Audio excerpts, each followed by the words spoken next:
Face au bassin, le délégué de quartier et ses voisins regardent avec angoisse le réceptacle. Chaque année, à l'approche de l'hivernage, à Grand-Yoff, zone de captage, front de terre et autres, le spectre des inondations plane sur la tête des populations de ces quartiers.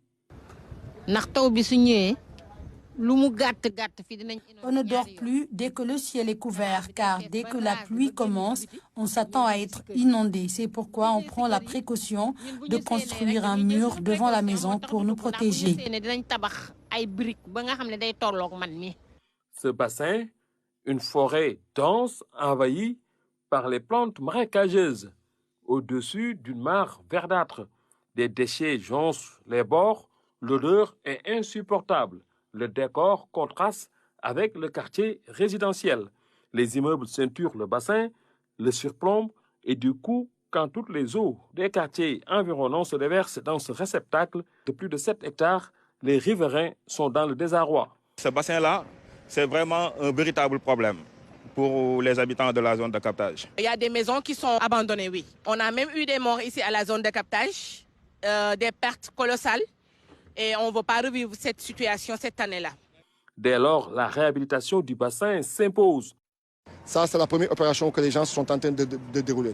La deuxième opération, c'est de refaire le mur, de mettre un mur en béton. Vraiment dans les normes et en moins sur une hauteur de 2 mètres. On va encore installer d'autres pompes, installer des conduits aussi pour aller pour augmenter la capacité de pompage. L'endroit doit être plus sécurisé, le stockage augmenté et le curage exécuté à temps. Et depuis quelques jours, les pelles mécaniques ont plongé dans la mare. Les gros engins voyagent en profondeur pour en ressortir avec des tas d'immondices. Des camions attendent pour faire la navette Grand-Yoff-Mbebes. Le jour comme la nuit, les ouvriers et manœuvres sont sur place. Il y avait beaucoup de détritus, de saleté.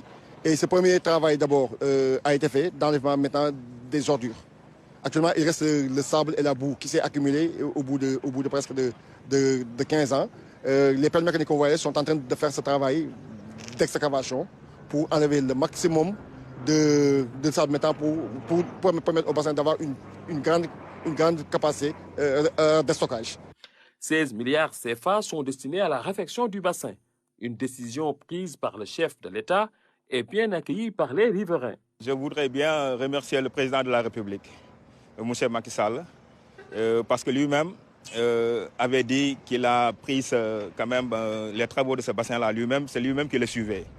Et on a vu que ça fait une semaine que les travailleurs de l'ONAS s'activent sur le terrain. Et pour ça aussi, on remercie le directeur de l'ONAS et son ministère de tutelle.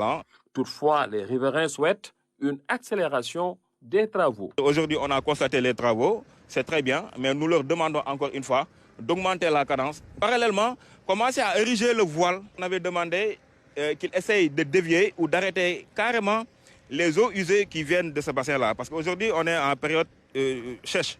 Mais vous voyez que le bassin-là a de l'eau. Actuellement, on a minimum 4 pelles. On va aller sur 5 pelles et une vingtaine de camions. Mais vous savez pertinemment aussi, le matin, si les camions sont là, entre quitter le bassin de la zone et aller à Mbebes, vous voyez, le trajet est assez long. La quatrième opération, comme je dis, c'est arrêter une partie des eaux qui arrivent au niveau de la zone de captage. Donc là aussi, on a parti de dévier une partie des eaux qui quittent Gaillon pour venir ici. La quatrième opération, c'est le canal qui quitte la gendarmerie pour rentrer au niveau de la zone de captage. Ce canal aussi va être entièrement repris et fermé. Autre inquiétude, la sécurisation de l'espace occupé par des ateliers mécaniques, des charretiers et des garages. Mais ce n'est pas les habitants de la zone de captage, c'est des gens qui viennent travailler ici et qui descendent et rentrent chez eux. Le projet du chef de l'État devrait donner un nouveau visage à la zone. De toute façon, c'est un travail qui est là à chaque fois qu'on pense qu'on peut améliorer. Les gens le feront et de manière automatique et de manière dynamique pour pouvoir respecter les délais. En attendant, les machines continuent de tourner à un rythme croissant. Le ciel s'assombrissant, l'hivernage se rapprochant de plus en plus.